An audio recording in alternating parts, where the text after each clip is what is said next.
Hey guys, welcome back to Clownfish TV. This is Kneon and Geeky Sparkles sitting this video out doing some Christmas stuff today, so you're stuck with me. We're going to talk about how cancel culture is alive and well in the video game industry, especially with video game journalists. We have a couple of cases here. The first being a video game website that I actually enjoy, Time Extension. They refuse to cover Palmer Luckey's Game Boy adjacent retro console, the Chromatic, because he also is a defense contractor. They said they have a moral obligation to not cover his video game console because those two things, you know, apparently are related, as they post on X, which is owned by Elon Musk, who is involved in a lot of things, but you know, whatever. So we're going to talk about that. And I thought it was a very weird move. So I don't know if they're getting pressure on the back end or what, but I thought it was a very weird move to put him on blast publicly to make an article about it when they could have just quietly not covered his console, you know. But no, we got a virtue signal. We got to make sure everybody knows we don't like this guy, which is very weird because I think they were probably covering it, and then they were getting pushback, probably from Reddit, probably from REZZED or something. And then we'll talk about Fortnite leaking the Harry Potter event. Apparently there's an activist that leaked that because they're mad at JK Rowling, so they're going to ruin Fortnite. And again, none of this has anything to do with gaming, really. It's all just politics, and it's so weird to see. I mean, again, you know, I'm old school. I've been there since the beginning. I mean, I cut my teeth in arcades. I had an Atari when I was little. I used to literally go around with my uncle. He worked for a vending machine company, worked on video games, worked on pinball tables. That's what he did. And I used to go around with him when I was like 3 or 4 years old and help take the money out of the machines. I mean, I literally grew up around arcade machines and consoles, and I've been there since almost the very beginning of gaming. And this whole political angle, this has only been like within the last 10 years that everything is viewed through a political lens. It used to just be that gamers were gamers. They played games. We didn't talk politics. You didn't pick up EGM and, you know, find a 2-page spread on why, you know, Trump is a piece of crap or whatever. And your, you know, your EGM, or back then it would have been Bush. They didn't talk about it. All they talked about were the, you know, new games coming out. They have, you know, interviews with developers. And some of the developers back then, you know, they had some personality quirks or whatever, but we didn't care. It was like, you know what? We can look up whatever. Is the game any good? Yes or no. Is the console any good? Yes or no. And that's not the case anymore. Everything is tainted with politics. And there's so many journos working in, you know, the industry right now, which it never used to be journos. It never used to be professionals. It was, you know, fans who just happened to make some money talking about the things they liked, and now it's become a job that you go to school and learn how to be a gaming journo, so you can get yourself into the industry and then ruin things on a much bigger scale, right? A much grander scale, get into AAA gaming and stink it up over there too. But we're going to talk about this. So before we get into it any further, please subscribe for more pop culture news, views, and rants. Guys, go to more.clownfishtv.com. That's more.clownfishtv.com for more Clownfish TV. All right. So they felt like they had to put Palmer Luckey on blast because of Anduril. He has his own defense company here too. And of course, you know, he's a big deal in gaming. But this Chromatic is pretty interesting. I saw some reviews of it. I actually was considering buying one, because it's basically like a really well-made Game Boy. And I'm thinking I may wind up buying one at some point. I wish Nintendo would do this officially, but I think these are going to be made even better. But here's the problem. The problem is he has crossed the streams, and he has an Anduril Chromatic with the logo on it and stuff. And they don't like it over at Time Extension. Now, I will be clear. I like Time Extension.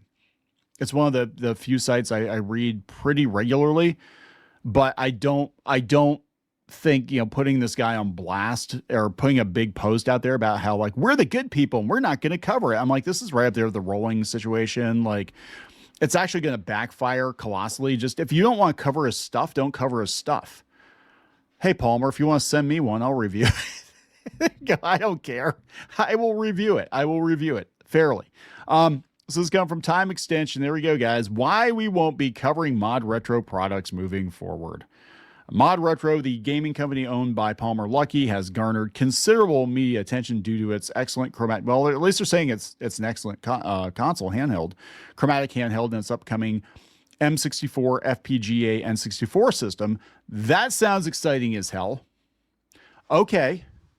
We've given plenty of coverage to ModRetro products on the site. Yes, mainly because these products are aimed squarely at our target audience, and we personally find them interesting.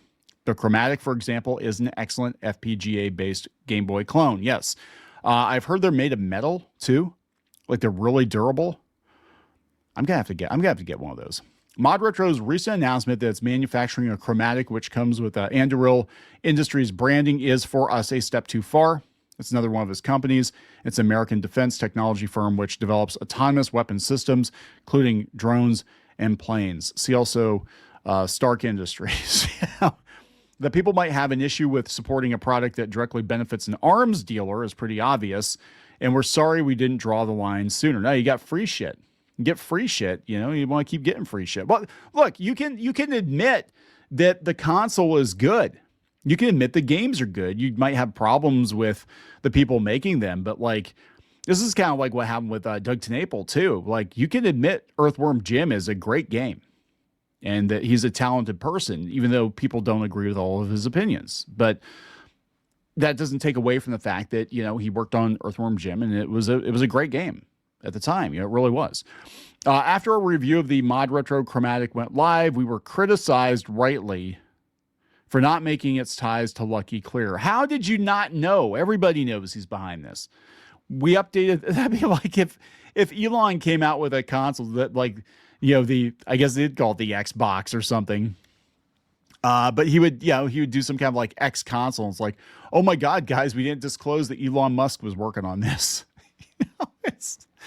Oh God. And then they'll do a Trump edition. It's like all gold or something, fake gold. I don't know. We updated the review to make the connection plain, but we can appreciate that it was too little too late for some of our readers. Basically, we got called out by a handful of activists. So we're going to publicly throw Palmer Luckey under the wheels of the bus. Since ModRetro arrived on the scene, we tried to educate ourselves. Oh my God. Even using the terminology. Educate ourselves. Wait, they have a whole nother. What happens when an arms dealer publishes your video game? I don't know. Maybe he's got lots of money and lots of people buy it and they just want to play the damn game. It's not like the proceeds from the Game Boy clone are paying for his ballistic missiles or whatever the hell he makes. You know what I'm saying? Like, you don't have to buy it, but if you've been taking his product and you know who he is, and you know what his businesses are all this time, it's kind of weird to wait until now to just be like, yeah, we're going to throw him under the bus. You know? We're going to throw this guy under the bus now. Are you going to keep the consoles? You going to keep all the free shit you got? I mean, seriously, just step away. Just be like, no, we don't want to, you know, review the console anymore. That's fair. We're well aware of this becoming increasingly difficult to draw a clear line between ethical and unethical coverage in the video game industry. Just cover the video games. That's all you have to do is just cover the video games. Just cover the games. Right? I mean, people can dig in. I mean, you can find dirt on any company. You can find dirt on like any company head if you're looking for it. Right? Just cover the games. Let the consumer, you know, make the decision. If they're okay giving money to the person that whatever, let them make the decision, right? Because they're like Microsoft, for example, is a company whose business connections are causing many to rethink their support. Well, then don't do it. But like if your job is to give people an objective opinion on the consoles or the games or whatever, you know, it's not your job to preach at them or editorialize unless you're like, okay, this game console will literally give you eye cancer if you play this game. Like you play this game, your freaking brains are going to come out of your ears. Then yeah, you probably have a moral obligation to tell people that, you know what I'm saying? Like, oh my God. We believe it's essential to take a stand on this issue. From this point forward, we will no longer cover ModRetro products or report on ModRetro activities. We can appreciate that might not be what some of you want to hear. Given ModRetro's activities in the world of retro hardware and publishing, it means we'll be omitting a significant amount of potential content from our coverage. If you decide you're not going to cover any game that has ties to somebody that Resetera or Reddit doesn't like, you're going to be shit out of luck. You're not going to have anything to cover. I mean, it's just like, I'm just saying, yeah, comments are disabled. Of course they are. And Palmer Luckey called him out. He was like, what the hell? Like, why would you put me on blast? Like, if the fact was this was a charity sale to be applauded, why do you make zero mention of it anywhere in the dozens of paragraphs? The charity angle to be applauded. God, the entire point of the charity sale was for Anduril to raise money for veterans, which is a good cause, by selling items that fans of Anduril, of which there are many, would like. Of course, they have our logo. The fact that you even mention the proceeds went to charity is beyond absurd. So this new pledge to pretend ModRetro doesn't exist, is no different than any other game publisher that support various branches of the U.S. military. Yeah, it's true. I mean, Call of Duty, man, Call of Duty, like they all support military. What are you supposed to do? Like not support anybody that makes weapons or what? You know what I'm saying? Like, do you know how many companies are actually involved in making weapons or doing work for the government? Your tax dollars. You don't get to determine where your tax dollars go. You send a check to the government, they take it out of your check, your paycheck, and they could go blow it all on a missile that's going to kill a kid. I hate that idea. I absolutely hate that idea that part of my income is going to go fund death, but I don't have any say in it, right? I really don't. I wish I did. I mean, I don't know. This is just dumb. The problem here is it's political. You and many others want to pretend otherwise for a variety of reasons, but building weapons is perfectly acceptable to anyone who supports Western democracy versus authoritarian dictatorships that want to seize other countries by force. Some people just can't stand that in this case is being done by someone who voted for Trump. Oh, is that what the whole thing is? He's a Trump voter. Okay. And you are allowing that radical fringe to use bad faith arguments to bully you into bad journalism for bad reasons. Hey, Palmer, send me some ModRetro consoles. Dude, I had an arcade for like 5 years, right? I tinker with this stuff all the time. I got my office is full of arcade machines. Send me a couple machines. I'll review them fairly. I will. You got my word. Anyway, let's talk about this one before we wrap it up.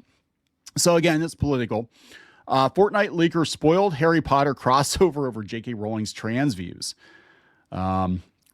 So they said, reacting to Epic Games' confirmation of the leaks, the whistleblower opened up about their decision to spoil the collaboration, saying it was largely due to JK Rowling's views on trans people.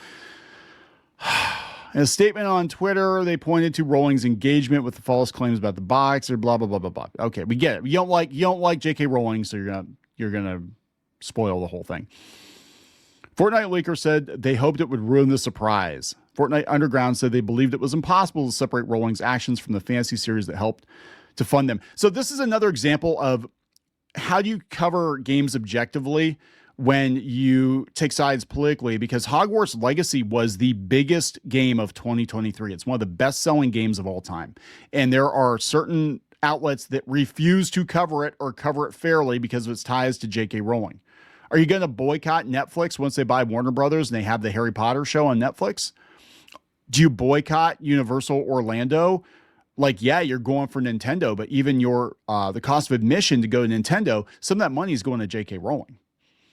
Do you boycott any food brand that works with her? I mean, there are so many companies that work on Harry Potter stuff right now. You don't have to buy it, but this is just ridiculous. Like, it's not ridiculous. It's not going to have any effect on her bottom line. In fact, I read the other day that Potter stuff is seeing record profits again.